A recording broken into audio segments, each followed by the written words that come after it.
언제부턴가 저에게 간절한 소원이 하나 생겼습니다. 그것은 우리 선교중앙 가족 여러분이 행복하게 예수님을 섬기게 해드리는 것입니다. 그런데 여러분의 행복을 나보다 더 간절하게 바라시는 분이 있습니다. 바로 그분은 하나님 아버지십니다. 기쁨이라는 단어가 헬라어 명사로는 카라이고 동사로는 카이로입니다.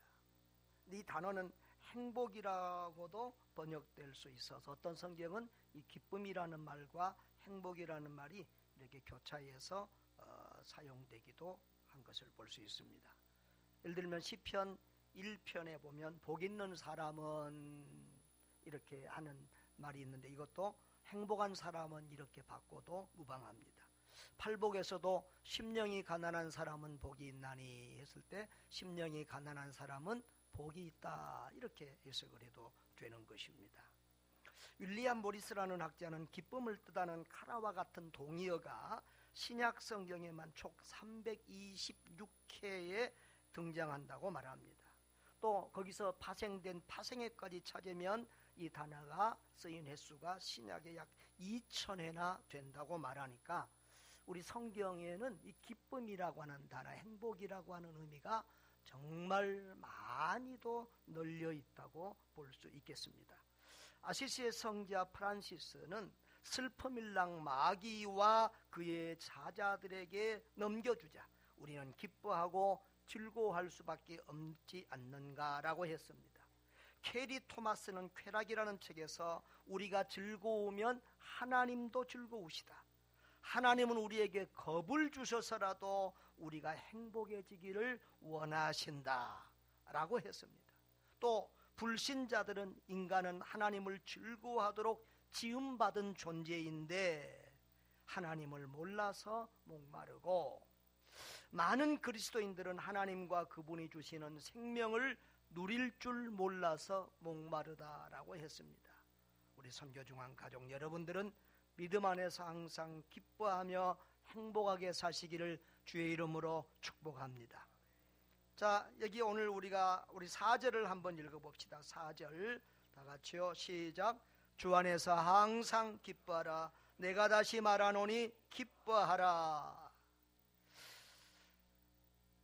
데살로니가전서에도 보면 5장 7절에 5장 16절에도 보면 항상 기뻐하라 그랬죠. 그런데 항상 기뻐하라 이게 참 쉽지 않은 일이거든요. 창세기 47장 9절에 보면 야곱은 이렇게 말했어요. 자기 인생을 나그네 길의 세월이다. 우리 인생은 광야길을 걸어가는 나그네 인생이거든요. 또 야곱은 그렇게 말했어요. 험악한 세월을 보냈다. 어찌 보면 우리 인생은 광야길을 걸어가는 나그네 인생이고 험한 길을 걸어가는 인생들인데 어떻게 우리가 항상 기뻐할 수 있느냐. 기뻐하라는 것도 조금 또 부담스러운데 뭐라고요? 항상 기뻐하라. 그것도 부담스러운데 그 다음에는 뭐라고 그랬어요 또? 다시 말하노니 기뻐하라 그랬어요. 이야, 엄청나게 무지하게 강한 명령입니다. 우리 전라도 말로 하면 허벌나게 겁나게 이 센 명령입니다. 여러분, 그런데 하나님은 전혀 불가능한 것을 명령하지는 않으십니다. 믿음은 모든 불가능을 넘어서는 능력입니다. 불가능을 가능하게 하는 능력인 줄 믿습니다. 그런데 우리가 이 항상 기뻐하라는 명령에 대해서 오해를 할 때가 있습니다. 어떤 사람은 그렇게 말합니다. 항상 기뻐하라 이 명령, 그러면 우리는 로봇이나 기계처럼 슬픔도 괴로움도 모르고 살아가는 그런 사람이라는 말입니까? 그렇게 우리가 물어볼 수 있습니다. 그런데 아닙니다. 우리 하나님은 우리를 로봇으로 기계로 만들지 않았습니다. 우리를 만드신 하나님이 우리를 가장 잘 알잖아요. 그렇죠? 하나님은 우리를 희노애락을 느낄 수 있는 감정적인 존재로, 인격적인 존재로 창조하셨습니다. 그분이 우리에게 터무니없는 명령을 하실 리가 없습니다. 어떤 이들은 그렇게 말합니다. 이것이 성경의 말씀, 하나님의 말씀이지만 또 보면 바울이 빌립보 교인들에게 한 명령인데, 바울은 너무 믿음이 좋으니까, 우리하고는 차원이 다른 사람이니까 이런 명령을 하는 거 아니겠습니까? 그런데 아닙니다. 바울에게도 근심이 있다고 빌립보서 2장 27절 28절에 보면은 근심 위에 근심이 있었다고 말합니다. 또 3장 18절에 보면 이제도 눈물을 흘리면서 말한다. 눈물도 흘렸습니다. 빌립보서 4장 14절에 보면 내 괴로움에 참여하였으니 잘하였더라. 자기의 괴로움이 있음을 말하고 있습니다. 골로새서 1장 24절에도 이제 너희를 위하여 받는 괴로움을 기뻐한다고 했습니다. 여러분, 바울도 이렇게 근심도 있었고 눈물도 있었고 괴로움도 있었습니다. 그런데 그런 속에서도 바울은 기뻐한다라고 말했어요. 기뻐한다. 할렐루야. 이런 은혜를 깨닫는 여러분 되시기를 바랍니다. 그 다음에 항상 기뻐하라는 명령은, 그러면 울어야 할 상황에도 기뻐하는 그런 엉뚱한 사람이 되라는 말입니까?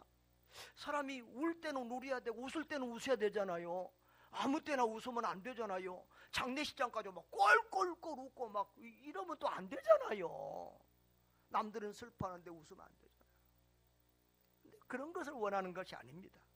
로마서 12장 15절에 보면은 즐거워하는 자들과 함께 즐거워하고 우는 자들과 함께 울라고 했습니다. 여러분, 그러면 항상 기뻐하라는 명령을 우리가 또 완전히 이룰 수 있습니까? 그럴 수 없습니다. 우리는 하나님의 무슨 명령에도 100% 완전하게 합격할 수는 없습니다. 그래서 우리는 행위로 율법으로는 구원을 받을 수 없는 것입니다. 은혜로 구원을 받는 것입니다. 여러분, 지상에서의 완전한 기쁨, 완전한 행복은 완전하신 우리 예수님만 누릴 수 있는 전매 특허였습니다. 그러나 예수님의 제자요 자녀된 우리들도 예수님 안에 살면 예수님과 상당히 비슷한 그런 행복을 누릴 수 있는 줄 믿습니다. 우리가 마치 이런 원리입니다. 완전한 천국은 우리가 죽으면 가서 천국 가서 누릴 수 있는 것이지만, 이 땅에서도 우리가 비슷한 천국을 누리며 살 수 있잖아요. 맛보며 살 수 있잖아요. 그런 원리와 같은 것입니다. 여러분, 그런데 이 세상의 상황이 항상 기뻐할 수 있는 상황이 아니잖아요. 그렇죠? 기뻐할 수 있는 상황. 여러분, 한 사람 한 사람, 우리 성도들 한 사람 한 사람을 생각하고 기도하면 참 마음이 아프고 눈물 날 때가 있습니다. 여러분, 우리 인생의 상황이 녹록하지 않습니다. 감옥에 지금 바울은, 이 빌립보서를 쓰고 있는 바울은 지금 로마에 춥고도 음습한 감옥에 있습니다. 배고픕니다. 굶주립니다. 춥습니다. 헐벗었습니다. 쇠고랑에 채워져 있습니다. 자유가 없습니다. 세상적인 관점에서 볼 때는 하나도 기뻐할 것이 없는 그런 사람입니다. 그는 지금 삶과 죽음 사이에 끼어 있다고도 말합니다. 그러면 이 편지를 받는 빌립보 교인들의 상황은 어떻습니까? 그들은 목회자도 없습니다. 여러분, 이 빌립보 교회는 유럽에서 가장 먼저 세워진 유럽의 첫 교회잖아요. 그런데 바울이 거기 가서 복음을 전할 때 얼마나 강한 박해를 받았는지, 끌려가서 옷도 다 벗겨지고, 그리고 군인들에게 아주 실컷 두들고 맞고 피 흘리는 그런 상태에서, 또 몇 겹으로 있는 저 깊은 감옥에 쇠사슬로 이렇게 묶여져 있는 그런 상황이었습니다.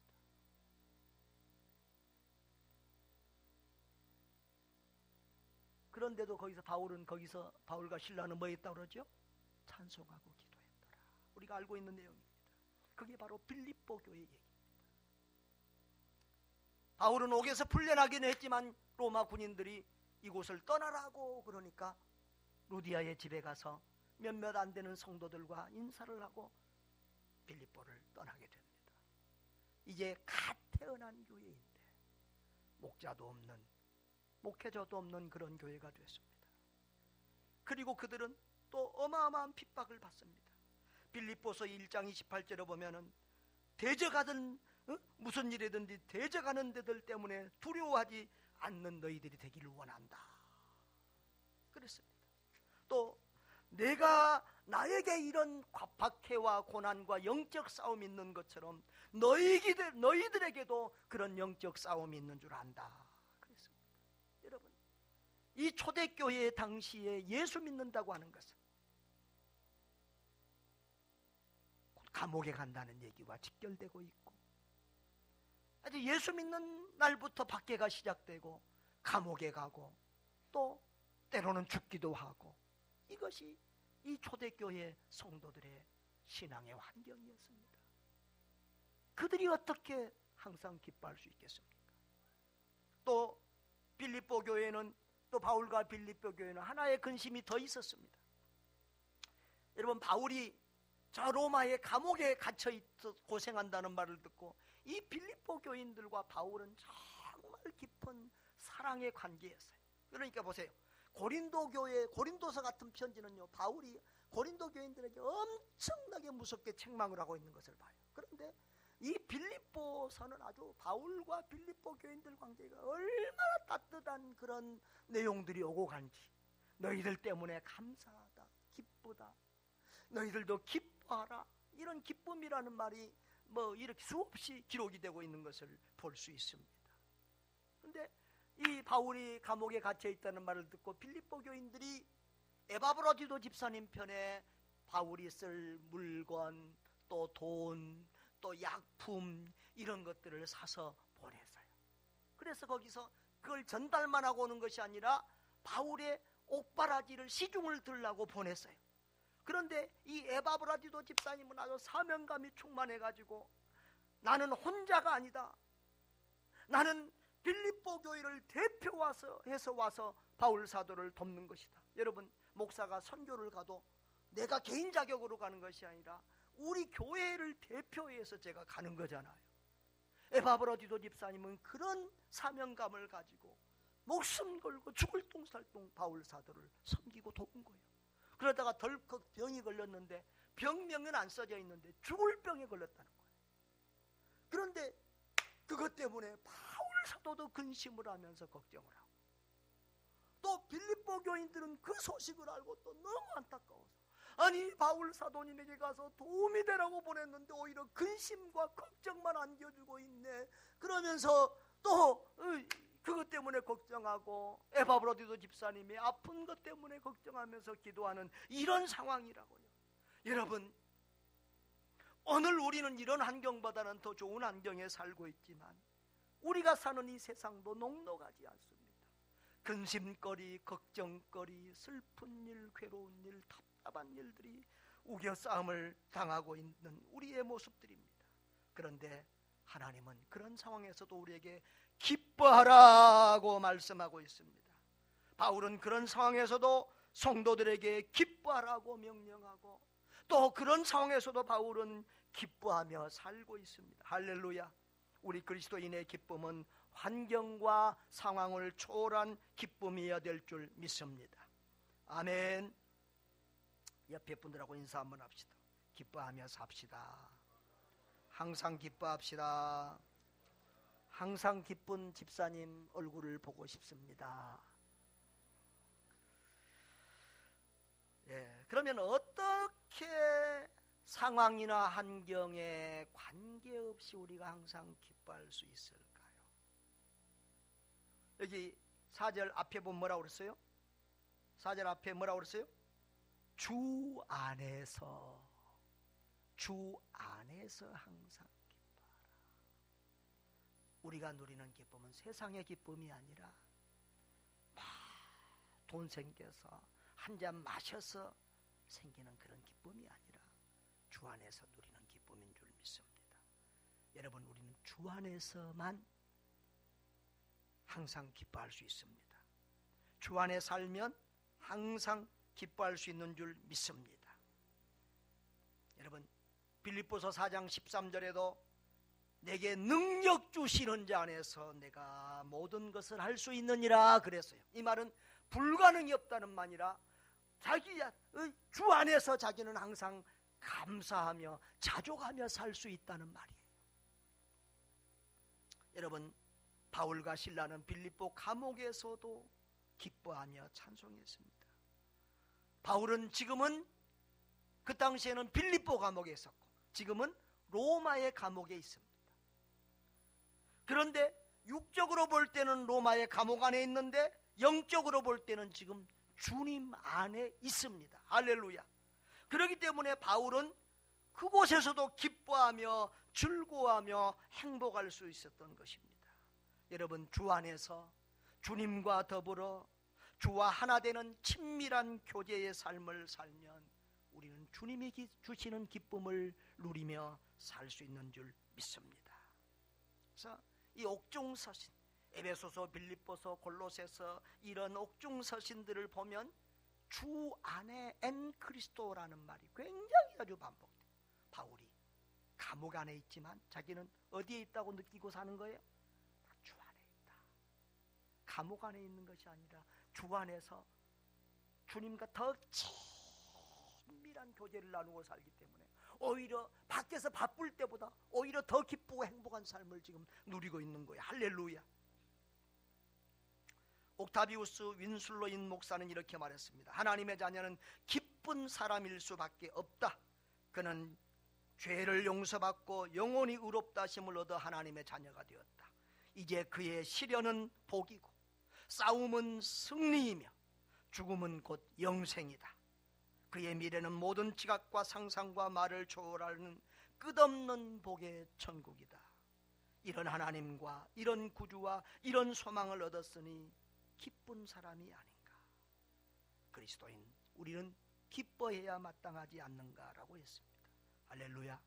구원받은 그리스도인에게 기쁨과 행복은 가장 자연스럽고 정상적인 것입니다. 그 다음에 여러분, 주님을 기쁨으로 삼고 사는 사람은 항상 기뻐할 수 있습니다. 시편 37편 4절 한번 볼까요? 제가 좋아하는 요절인데요. 다 시작. 또 여호와를 기뻐하라. 그가 내 마음의 소원을 내게 이루어 주시리로다. 여호와를 기뻐하라. 할렐루야. 하나님을 기뻐하라는 거예요. 하나님을 기뻐하라. 돈 때문에 기뻐하고 잘 먹는 것 때문에 기뻐하고 세상 것 때문에 기뻐하고 그런 것이 아니라 하나님 때문에 기뻐하라. 바울은 주님 때문에 기쁘고 즐거운 거예요. 환경이 어려워도 가난해도 헐벗어서도 춥고 어려워도 주님과 함께 있기 때문에 주님과 깊은 교제를 나누고 있기 때문에 바울은 기뻐하고 즐거워할 수 있었던 것입니다. 여러분, 어떤 아들이 효자지요? 효자 아들은요, 아버지가 선물 줄 때만 아버지를 좋아하는 아들이 아니라 선물과는 상관없이 아버지 자체를 기뻐하는 아들이 효자 아들인 줄 믿습니다. 아버지의 재산 때문에 아버지를 기뻐하는 것이 아니라 아버지가 아무것도 주지 않아도 아버지가 내게 해준 것이 아무것도 없어도 나를 낳아주신 것만으로도 감사하고 아버지의 존재만으로도 감사하는 그 아들이 기뻐하고 그 아버지로 기뻐하고 즐거워하는 그 아들이 참된 효자인 줄 믿습니다.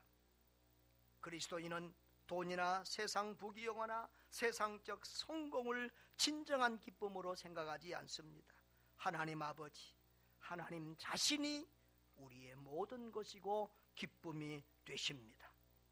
우리 웨스트민스터 신앙고백 소요리 문답 제1문답을 보면 이렇게 되어 있습니다.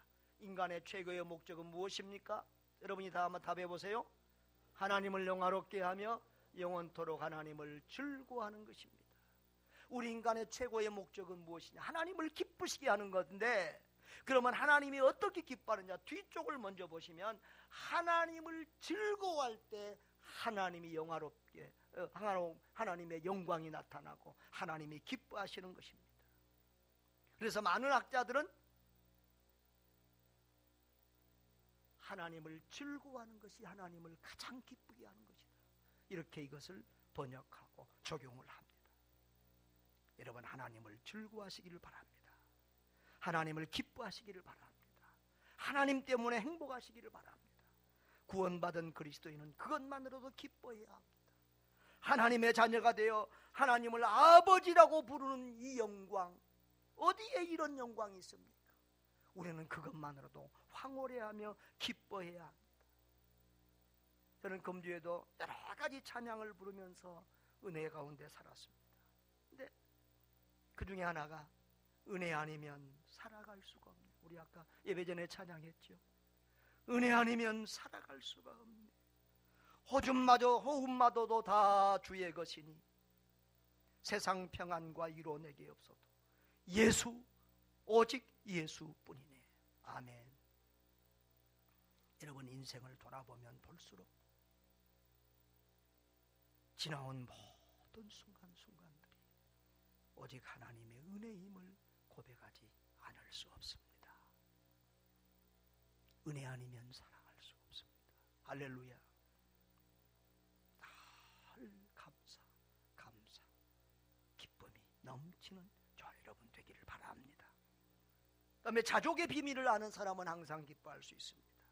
여러분, 빌립보서 4장 11절에서 13절을 한번 볼까요? 같이 한번 읽어볼까요? 시작. 내가 궁핍함으로 말하는 것이 아니니라. 어떠한 형편이든 나는 자족하기를 배웠노니 나는 비천에 처할 줄도 알고 풍부에 처할 줄도 알아. 모든 일 곧 배부름과 배고픔과 풍부와 궁핍에도 처할 줄 아는 일체의 비결을 배웠노라. 내게 능력 주시는 자 안에서 내가 모든 것을 할 수 있느니라 그랬습니다. 여러분, 자족이 뭐예요? 자족, 스스로 만족하고 감사하는 거예요. 바울은 자족을 배웠다. 어떤 형편에서든지 감사할 수 있는 그런 일체의 비결을 배웠다는 거예요. 그래서 바울이 내가 능력 주시는 자 안에서 내가 모든 것을 할 수 있다는 말은 나는 불가능이 없는 사람이다, 이런 말이 아니에요. 어떤 환경에서도 나는 주 안에서 감사할 수 있는 사람이다, 기뻐할 수 있는 사람이다, 그 말이에요. 할렐루야. 이런 믿음이, 이런 능력이 저와 여러분에게도 있기를 주의 이름으로 축원합니다. 여러분, 또한 죽음을 두려워하지 않은 사람은 항상 기뻐할 수 있어요. 우리가 제일 두려운 게 뭐예요? 죽음이에요. 까짓것 죽어도 천국인데 뭐. 네. 바울은 지금 빌립보서 1장 21절에서 내게 사는 것이 그리스도니 죽는 것도 유익하다. 죽는 것도 유익하다. 1장 23절에서 뭐라고 그랬어요? 내가 그 둘 사이에 끼었다. 죽음과 삶 사이에 끼었다는 거예요. 차라리 세상을 떠나 그리스도와 함께 있는 것이 훨씬 더 좋은 일이라. 자기 개인적으로 보면 자기는 이 세상을 떠나서 주님과 함께 살면 훨씬 더 좋은 일인데, 교회를 위해서, 선교를 위해서 할 일이 남아있고 사명이 있으니까 이 땅에 살고 있다는 거예요. 할렐루야. 저도 그런 것 같아요. 때로 죽음을 생각해보고 할 때 참 그렇게 죽음이 평안하게 행복하게 느껴질 수가 없어요. 여러분, 구원받은 사람은 살아도 천국, 죽어도 천국입니다. 죽음이 전혀 두렵지 않습니다. 이번 주 월요일 날에도 우리는 우리 배동희 권사님 전화를 받고 가서 송윤섭 집사님 임종 예배를 드렸습니다. 임종 예배는 사실 돌아가시기 전에 이렇게 하는 게 원칙입니다. 그걸 놓치면 돌아가신 후에 하는 것입니다만은, 산소호흡기를 끼고 헐떡거리는 집사님 앞에 제가 그렇게 말했습니다. 집사님, 우리 믿는 그리스도인에게 죽음은 이 땅에서 눈을 감으면 천국에서 눈을 뜨는 것이 죽음입니다. 죽음은 우리가 지상에서 천국으로 이사가는 하나님의 방법입니다. 여러분, 우리가 어렸을 때 피곤하게 놀다가 지치면 마루에 이렇게 문 앞에, 모르겠어요, 우리 시골에서는 토방이라고 그러는데 거기 쓰러져 자잖아요. 그러면 아침에 눈 떠보면 어디서 눈 떠요? 방 안에서 눈 떠요. 아버지나 어머니가 집 안에다, 방 안에다 눕혀놨어요. 우리가 이 세상에서 눈을 감으면 우리 하나님 아버지가 우리를 저 천국으로 옮겨놓으셔서 천국에서 눈을 뜨는 것, 그것이 그리스도인의 죽음인 줄 믿습니다. 여러분에게 그런 믿음이 있습니까? 그 믿음이 있기를 주님의 이름으로 축원합니다. 여러분, 우리는 살아도 천국, 죽어도 천국이니까 기쁘고 행복하지 않을 수 없는 것입니다. 그 다음에 주님을 믿고 염려를 다 주님께 맡기고 기도하는 사람은 항상 기뻐할 수 있습니다.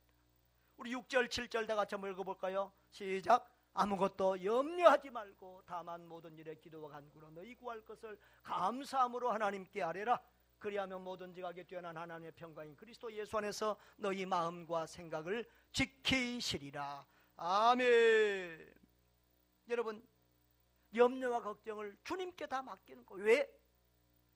나를 나보다 더 잘 아시고 나보다 나를 더 사랑하시는 하나님이니까 그 하나님께 모든 것을 맡기고 기도하는 것입니다. 할렐루야.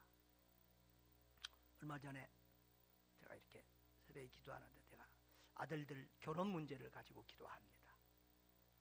우리 아이들이 좀 나이가 있잖아요. 다른 친구들은 다 손자보는데 나는 지금 뭐 애들이 결혼할 생각도 안 하니까 걱정이 돼서 며느리감들을 데리고 기도하는데 뭐 이런 며느리 저런 저저 하다가는 아이고 아무리 좋은 사람이면 뭐합니까? 걔한테 맞아야지. 근데 걔한테 가장 잘 맞는 사람을 내가 알겠어요? 주님이 더 잘 알겠어요? 주님이 더 잘 알지. 그래서 아이고 주님이 알아서 하세요. 주님이 딱 맞는 그런 며느리감 주세요. 그러고 나니까 세상에 편해지는 거 있죠. 할렐루야. 여러분, 그리스도의 평강이 모든 지각에 뛰어난 하나님의 평강이 그리스도 예수 안에서 너희 마음과 생각을 지키신다. 평강이 뭐라고 그랬죠? 샬롬, 샬롬. 행복이에요. 기쁨이에요. 하나님의 평강이 모든 것을 다 염려를, 근심을, 걱정을 주님께 맡기고 의심 없이 믿음으로 기도하는 하나님의 백성들에게는 하나님의 평강이, 기쁨이, 행복이 넘치게 되는 줄 믿습니다. 합력하여 선을 이루실 주님을 믿고 기도하는 사람은 항상 기뻐할 수 있어요. 로마서 8장 28절에 뭐라고 그랬어요? 우리가 알거니와 하나님을 사랑하는 자, 하나님을 사랑하는 자는 말이 주 안에 있는 사람이라 그 말이에요. 곧 그의 뜻대로 부르심을 입은 자들에게는 모든 것이 합력하여 선을 이루는다. 하나님께서 모든 것을 합력하여 선이 되게 하십니다. 실제로 빌립보서를 보면 바울의 선교 상황에서도 이런 상황이 나타났습니다. 빌립보서 1장 14절에서 18절에 보면 이런 내용이 있습니다. 바울이 감옥에 갇혔습니다. 바울이 복음 전하다가 감옥에 갇히니까 두 종류의 사람이 나타났어요. 첫 번째로는 투기하고 분쟁하는 사람들. 바울 저거 혼자 지가 혼자 선교 다 하는 것처럼 펄펄 뛰고 난리하더니 감옥에 갇혔네. 꼴 좋다. 이제는 바울의 시대는 갔고 우리의 시대, 나의 시대가 왔구나. 그러고 막 더 열심히 막 선교하는 사람, 복음 전하는 사람이 생겼다는 말이에요. 이런 종류의 사람이 있고, 그 다음에 두 번째로는 우리 바울 사도가 저렇게 열심히 하시더니 감옥에 갇혔구나. 근데 나는 이게 뭐야? 나도 저런 자세로 죽기를 각오하고 감옥에 갈지라도 죽을지라도 복음을 전해야 되겠다. 아멘. 이런 선한 뜻으로 예수님을 전하는 복음 전도자들이, 두 종류의 전도자들이 생겼다는 거예요. 그런데 바울의 고백은 그래요. 네? 무엇이나 거칠애로 하나 참으로 하나 무슨 방도라든지 전파되는 것은 그리스도니 이로써 나는 기뻐하고 또한 기뻐하리라. 할렐루야. 이런 마음으로 해도 저런 마음으로 해도 전파되는 것은 그리스도 예수니 할렐루야. 나는 기뻐하고 또 기뻐하리라. 할렐루야. 여러분, 이런 믿음이 우리에게 있어야 될 줄 믿습니다. 바울의 이 기쁨은 자기 중심이 아니라 하나님 중심의 생각입니다. 오직 복음, 오직 영혼의 구원을 생각하는 그런 믿음을 가졌기 때문에 누리는 기쁨이었습니다. 여러분, 인류 역사, 구속사를 하나님이 주장하시고 하나님께서 모든 것을 합력하여 당신의 선한 뜻을 이루어가심을 믿으시기 바랍니다. 그러면 우리는 모든 일에 감사하면서 기뻐할 수 있습니다. 요즘 우리 선교사님들이 너무 많이 추방당하고 어려움을 겪어서 우리가 걱정이나 염려가 되기도 합니다만은 그러나 그것은 일순간이고 우리 하나님의 모든 것을 합력하여 선을 이룰 줄 믿습니다. 우리 중국에서는 선교사가 추방당하는데 이곳저곳 여러 나라에서 우리 중국 선교사 필요합니다. 그런 것도 많아요. 우리 우크라이나에서 우리 박 사모님도 우크라이나에 중국인 사역자가 필요합니다. 그렇게 요청을 지금 보내주세요 요청하고 있어요. 여러분, 마지막으로 하나님 아버지의 마음을 아는 성도는 기뻐할 수 있어요. 빌립보서 4장 4절 다 같이요. 주 안에서 항상 기뻐하라. 내가 다시 말하노니 기뻐하라. 데살로니가서 5장 16절 항상 기뻐하라. 이 요절 너무 외우기 어렵죠. 자, 빌립보서 4장 4절도 너무 쉬워요. 우리 다 같이 외워버려요. 시작. 주 안에서 항상 기뻐하라. 내가 다시 말하노니 기뻐하라. 할렐루야. 이런 여러분 되시기를 바랍니다. 여러분, 우리가 항상 기뻐하라는 이 명령에 담긴 하나님의 마음을, 아버지의 마음을 읽어야 됩니다. 그 마음을 아는 성도가 효자여 철든 성도입니다. 여러분, 자녀들을 길러보셨죠? 자녀들이 날 우려하고 슬퍼하고 아직 오지도 않은 근심 걱정 앞으로 땡겨가지고 근심 걱정 수심 붙들고 살면 여러분 좋아요 싫어요? 근데 자녀들이 좀 기뻐하고 긍정적인 마음을 가지고 살면 어때요? 좋지요. 아직 학교에서 좀 시험을 좀 못 봐서 아이고 엄마 다음에 잘 보면 되겠네. 다음에 잘할게. 사람이 그럴 수도 있지 이렇게 하는 게 좋잖아요. 그렇죠? 그거 코 쭉 빠져갖고 살아주고 아파트 높은 데로 올라가 그러면 안 되잖아요. 여러분 항상 기뻐하시기를 바랍니다. 그것이 하나님께 기쁨이에요. 그것이 부모님께도 효도예요. 철든 아들은 아버지를 기쁘게 하기 위해서도 기뻐해요. 사업에 망했어도 아빠한테 가서 일 안 해요. 아버지 괜찮습니다. 걱정하지 마세요. 다 좋아질 겁니다. 잘 될 겁니다. 그리고 기뻐하고 즐거워요. 할렐루야. 그래서 우리 이렇게 한번 고백합시다. 하나님 아버지를 위해서라도 나는 기쁘게 살겠습니다. 하나님 아버지를 위해서라도 나는 기쁘게 살겠습니다. 옆에 분들한테 기쁘게 삽시다. 하나님을 위해서라도 기쁘게 삽시다. 사랑하는 여러분, 지금까지 내가 여러 가지 말을 했는데 한마디로 다 통틀어 말하면 주 안에 살면 기쁘다 그 말이에요. 주 안에서 사는 사람은 항상 기뻐할 수 있는 것입니다. 사랑하는 성도 여러분, 항상 기뻐하라는 주님의 명령은 엄숙한 명령입니다. 기뻐하며 사는 것, 행복은 우리 그리스도인에게 거룩한 부담이요 또 거룩한 의무입니다.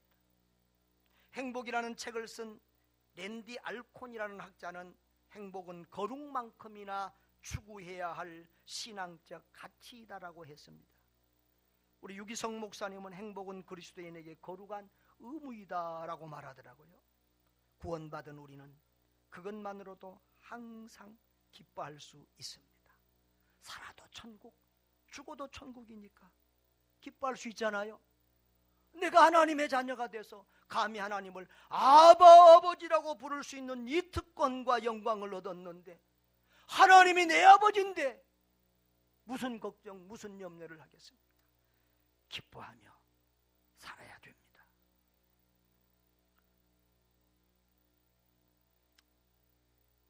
주 안에 사는 우리는 항상 기뻐하고 항상 행복할 수 있습니다. 그런데 여러분, 내가 행복하지 않으면 하나님을 기쁘시게 할 수 없어요. 아버지를 기쁘게 할 수 없어요. 내가 먼저 기쁨의 삶을 살지 않으면 내 옆에 사람, 내 가족, 내 이웃, 우리 성도들을 기쁘게 할 수 없어요. 여러분, 우리는 사실은 행복전도사예요. 한번 따라합시다. 나는 행복전도사다. 행복을 전념시키는 사람이다. 올해 우리 교회 표어가 뭐지요? 모든 민족이 주를 찬송하게 하소서. 그러면 내가 먼저 기뻐하고 즐거워하고 찬송하는 삶을 살아야 돼요. 그래야 그게 전념이 돼서 다른 사람도 기뻐하고 즐거워하고 찬송하는 사람을 살게 돼요. 그래서 이렇게 퍼져나가서 온 세상이 주를 찬양하고 기뻐하는 그날이 올 수 있기를 바랍니다. 여러분, 주 안에서 기뻐하며 행복하게 사는 것, 이것이 하나님 아버지의 간절한 소원입니다. 하나님 아버지를 기쁘게 하기 위해서라도 행복하게 살겠노라고 결단하고 고백하고 기도하시기를 바랍니다. 어떤 상황에서도 기뻐하며 행복하십시오. 주 안에서 기쁨이 충만한 삶을 살아감으로 하나님 아버지를 기쁘시게 하고 이웃에게 기쁨과 행복을 전하는 행복전도사들이 되기를 주의 이름으로 축원합니다.